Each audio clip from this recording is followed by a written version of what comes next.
kakaibang milkshake na gawa ng insan ko, yan na ice na kinamay niya. Nilagyan niya ng chocolate syrup, parang naglalagay ng conditioner para pamparelax ng buhok yan. KitKat, sugar, magus yan na sa blender. Oreo ginagrind niya. Only in India, no problem. KitKat ginagrind niya. Oreo again. Yan na, kinamay niya na yung Oreo, no problem. Stiko.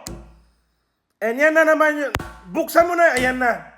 Diyos ko, ano na yan? So yan mga insan, yung pinagbabawal na ano yan dito sa Pilipinas na pinaglalaban ni Senator Robin. Yan na yun.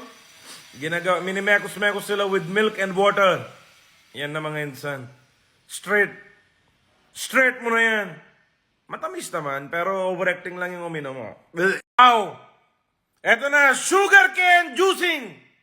Yan na yun. Gumawa na sila ng machine ng sugarcane juice. Yan na mga insan. Tas labas na yung juice ng sugarcane. Let's go. Only in India. Utak na yan. Let's go. Huh?